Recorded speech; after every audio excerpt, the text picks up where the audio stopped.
Welcome to Charlotte Today. I'm Frank Cavanaugh.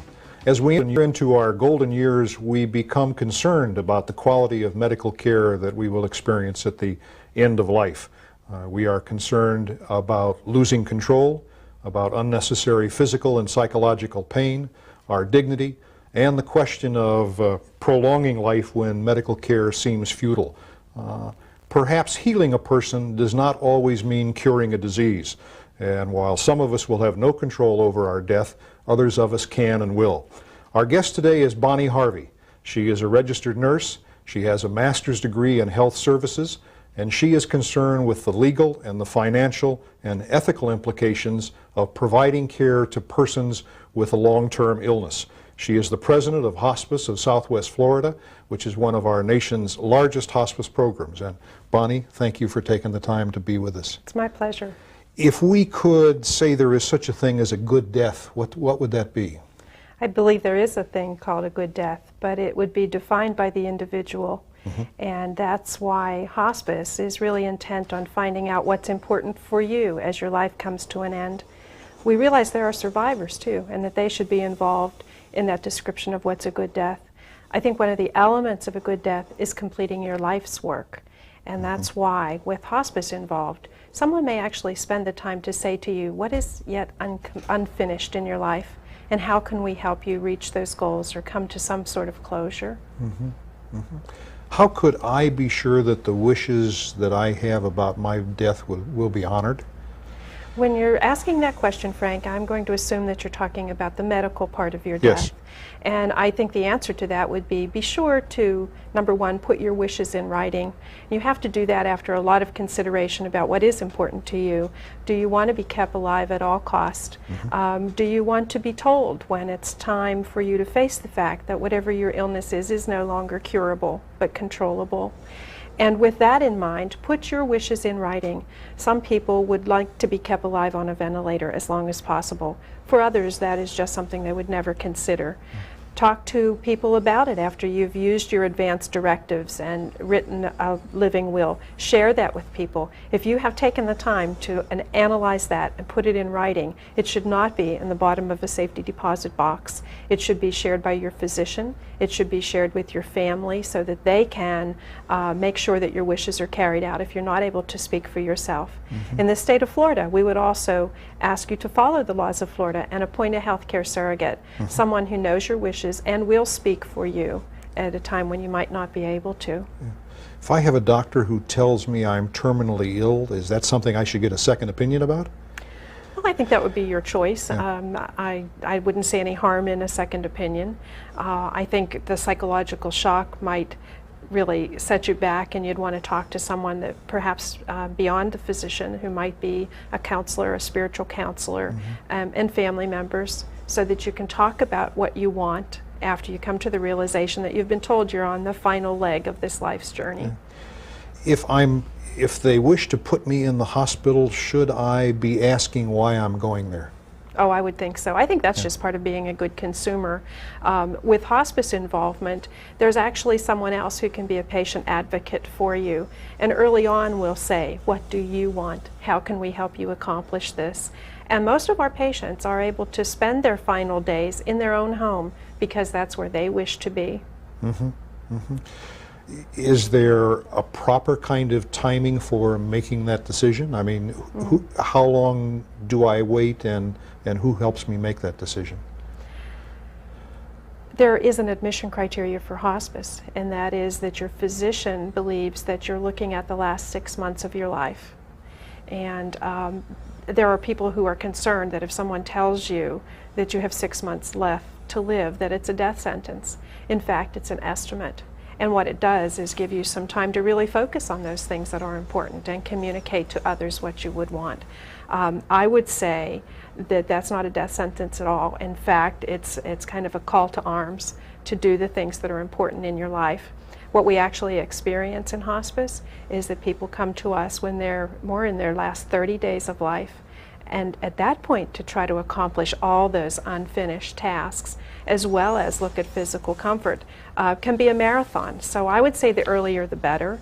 that someone would communicate honestly with you so that you could make choices based on an informed consent rather than someone else making those decisions for you. Yeah.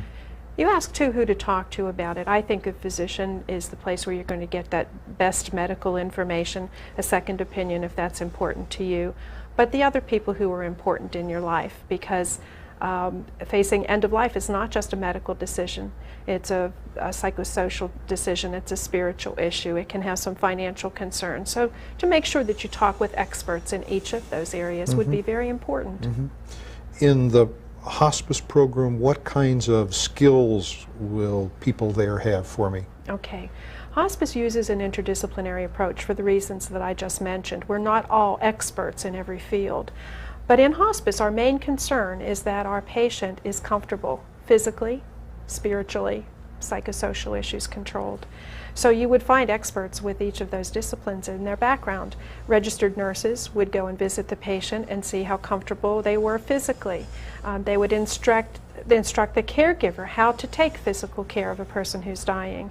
There would be counselors there who might contact out-of-town family, and if there were some unresolved issues, perhaps a son that's been away from the family for years, and that's an important issue to our patient, that psychosocial counselor could try to bring that unity back to the family, again to achieve closure for the family member. And then a lot of support, as you can imagine, for the caregiver, because this isn't an issue that people go through in a singular unit, and it affects a lot of people in the family. So the counseling can be important for everyone. Yeah. And those are the disciplines that you would see. Am I most likely to be cared for in the hospice program in my own home? Yes. We have, in our particular program, about 370 patients, and the majority are in their own home. But we're very flexible in describing what is your own home. When you said that, it brought up an image to me of an individual private residence, and that is the case in most situations.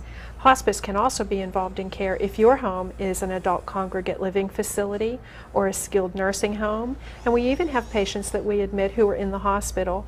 The unique service that hospice offers allows us to cross all lines and define your home as where you are living.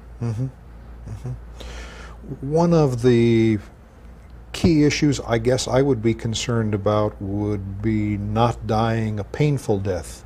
Yes. And I understand that very often a person experiences more pain than they should, and that's one of the keys to what hospice does. How do you manage it so well? I think through years and years of experience, our particular program has been around for 20 years. The first nurse who was ever hired in this program is still with us. That's a body of experience that you can't find anywhere else. And it also is the commitment of the team to recognize that pain, while it usually has roots in a physical place, and we know how to control physical pain, may also be that spiritual issue or the financial issue. So by looking at it as a team, with the patient directing that care, we may get to the solution that controls your pain. This does take time, and we were talking earlier about the fact that we would like to see hospice patients before that 30 days, perhaps to avoid pain from occurring at all, and not being in a crisis mode of operation. A lot of what we do does take time and trust and communication, and I would encourage people to think about an earlier referral to hospice rather than later. Okay. We'll be back with more with Bonnie Harvey on Charlotte Today after these messages.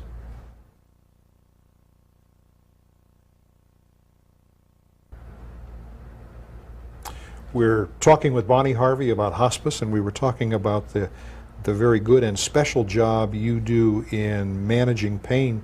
With that kind of medication, though, would I still be able to talk all right and to understand what was happening to me and to experience that process? That's part of the fine control in pain management, is to find a level where you are comfortable, where your pain is controlled, but you're also as functional as possible. And that's what the hospice nurse would be working to do in conjunction with the pharmacy staff. We have 3 full-time pharmacists on our staff who are expert in pain control, and a full-time medical director that would work with your attending physician to make sure that the right dosage of drugs and the right hourly schedule and combination of drugs would allow you what you define as quality of life. Okay, so it really gives me a lot of control. Oh, absolutely. I think of much of what you do as spiritual, and does hospice have any religious affiliation to it at all? That's a wonderful question. Hospice started at the time of the Crusades, and it was known as a safe place for weary travelers, and it was run by religious organizations. That's not the case today. The ownership of Hospice of Southwest Florida is really owned by the community. We have a voluntary board of trustees, and we respect people where they are. So we know that everyone has a spiritual component that may be associated with the formal church or body of faith, but it may not be. And we just respect whatever people's religious beliefs are. We have a wonderful system of volunteers, and one of the subgroups of volunteers are clergy. And if there's someone who comes to us and they haven't had a formal affiliation, and yet that's an important issue for them, we try to find someone who is someone that would share their belief system and go in and again respond to where the patient is at that time. Yeah. So much end-of-life care today, Bonnie, is so costly, and so many people at that stage are concerned about wiping out what they've accumulated and the people that they leave behind. Talk a bit about the financial side of hospice. What does it cost for somebody to be involved with the program? Boy, I'm so glad you asked that question. This is one of those good news scenarios. Hospice of Southwest Florida does not look at financial reimbursement as one of the admission criteria. To come to our hospice, you have to have a life-limiting illness that your physician says is 6 months or less, and you have to choose palliative rather than curative care. And you have to live in Manatee, Sarasota, Charlotte, or DeSoto County. Nothing in there about financial screening. We do have about 80% of our patients who are under the hospice Medicare benefit. The state of Florida has a mirror benefit that just covers everything that the patient would need without a copayment, without a deductible, and this hospice never sends a bill to patients. For the reimbursement we receive, we cover all the medications that a person would need to be comfortable. That would be related to their terminal illness. All the equipment, all of the medical supplies, as well as 24-hour-a-day staffing. We're reimbursed about $100 a day for that, and our size makes that a feasible operating issue. So even if I don't have Medicare or Medicaid, I'm not turned away? Absolutely not. Okay. Again, that's not part of our criteria.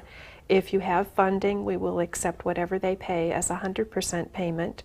And if you have no funding, you will get the same care from our hospice. Last year we provided about $2 million in unreimbursed care. Of course, we couldn't do that if the community wasn't so generous and supportive. How did your wonderful band of angels come to be?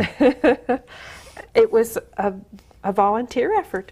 We had some folks in the community. It started in Sarasota, and they felt that we could do better, that there was always something more that could be done to support a terminal patient and to support their family.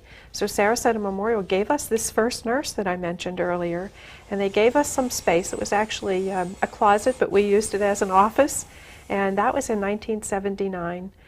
At this point, we do have offices in each of our communities, and the community support continues, not just philanthropically, but with very generous donations of their personal time. Volunteers are a mainstay of our hospice program. It seemed to me that the work that you do also has gone a long way in sort of changing the American culture and the way that we think about death. I think of so many other countries that celebrate it, and our country has been so fearful of it, and maybe hospice makes that less the case. I think that's very true. I am blessed by letters that come across my desk, and I remember the first time I got a thank you letter from a family. I thought that was so unusual. They had just experienced a very personal and profound loss, and this letter was saying, "Thank you for making this one of the most memorable experiences in my life." We had time to communicate as a family. We're closer now than we were before. And I thought that letter was an anomaly. It happens every day.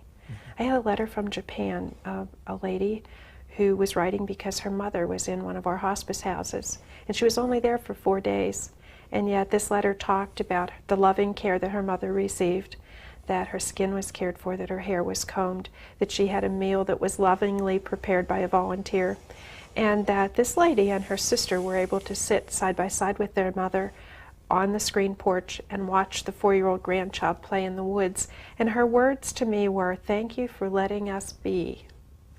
That all of the other issues that surrounded the care of her mother were being taken care of, and that precious limited time they had was able to be spent just being together. Another letter, just briefly, the words that stay with me even today, and that was that hospice was able to show this family the difference between the act of dying and the art of dying. I thought that was profound. With your own medical training, it seems so many of my physician friends are quick to admit that maybe society has oversold medical technology, and maybe we've been seduced by it, and somehow we come to believe that medical technology can do anything, and maybe that contributes to the culture of the way we feel about death. I have to agree with you. You know, we've built these great buildings and have technology that can do so many wonderful things. The difficulty is to decide when is enough, when enough is enough, and when we need to say this technology, in this case, will not provide a cure, will not even provide comfort, and will not add dignity. And that's where we need to turn back into consumers and say, is this what I want for this time in my own life? And sometimes it's a decision that the patient can pretty easily make because they've had years and years of experience with, you know, this has helped, and now I don't see anything helping, what do I do? We don't all avoid death. I mean, there are people who will say, enough, and I just want to explore now the comfort and dignity in coming to a closure in my life. Often what we see are family members who say, but try one more thing, because it's very difficult, particularly if you've had a long life together, to face life without this person. And yet we know, equipment or not, that is the inevitability of life. There is an end to this life. And how we choose it really should be a personal decision. Our philosophy is that you come into this world surrounded by love, and that when you leave this world, would like to see the same thing happen. Or at least people have the option of that choice. So that support that you provide the caregiver is very important in allowing them to kind of let go.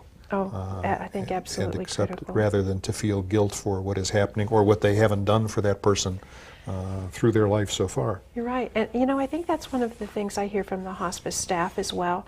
When you have people who have been caring for the dying for 20 years, and you say, how can you do this? Don't you have this accumulating loss? And I hear a great satisfaction, and that is knowing that everything that could be done was, and that this person was able to be maintained in a dignified way with their choices directing care. There's a great sense of satisfaction. Do you even provide, if I'm in the last stages of my life, do you provide me with the ability to control my own pain? I mean, is that ever the case? Oh, often the case. A lot of the medicines that we use now are time release, so that they actually go a long way to avoiding pain. You know, when you're on a medication that you don't ever experience pain, it allows you to use your energy for other things, quality of life, however you define it. We also do have, and I think you're referring to the patient-controlled analgesia, where you might push a button if you need a little extra dose of pain. Pump that people have at times. Yes. We do use that, although with palliative care we try to stay to the least invasive type of technology. But our measure of success is, how do you feel? Is your pain controlled? We'll be right back with more with Bonnie Harvey after these messages.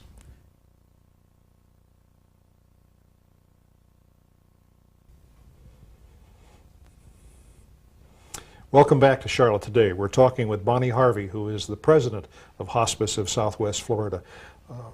People hear about, in the end-of-life care, having food and water withdrawn from them.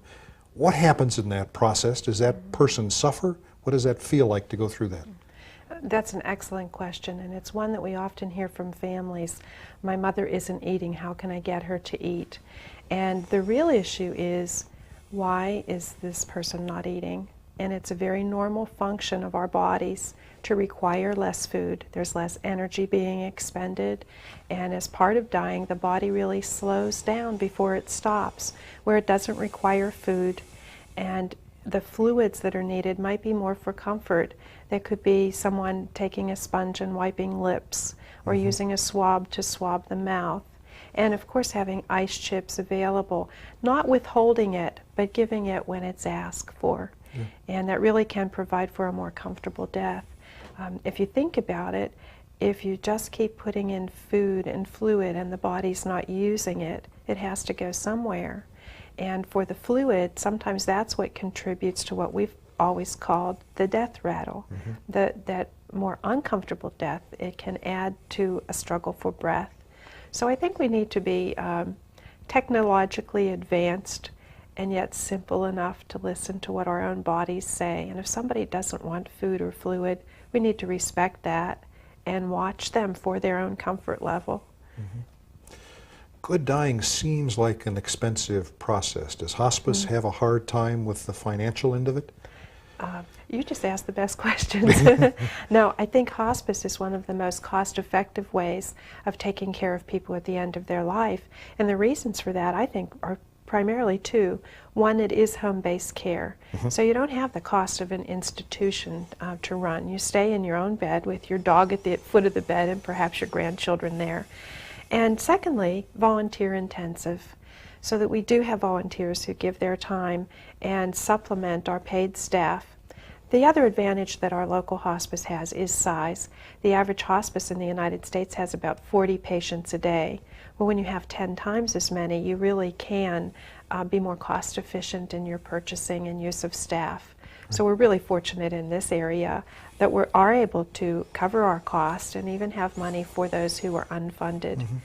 We do fundraising. It's an important part of our hospice, but primarily to put in an endowment for the future.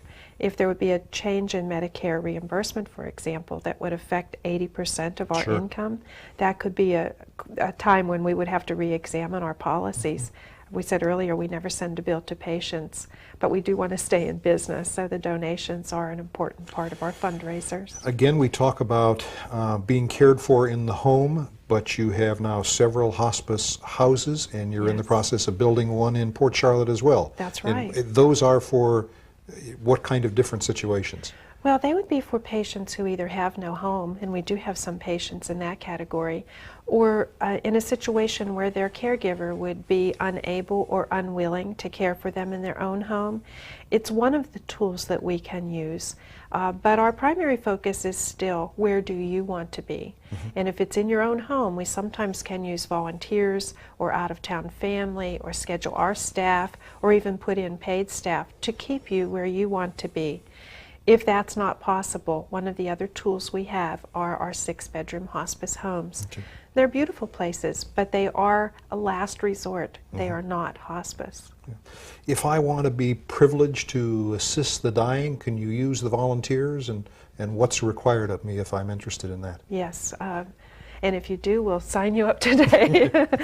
Volunteers are a very critical part of our organization for what they do. They put the icing on the cake. They do everything and anything that the organization needs.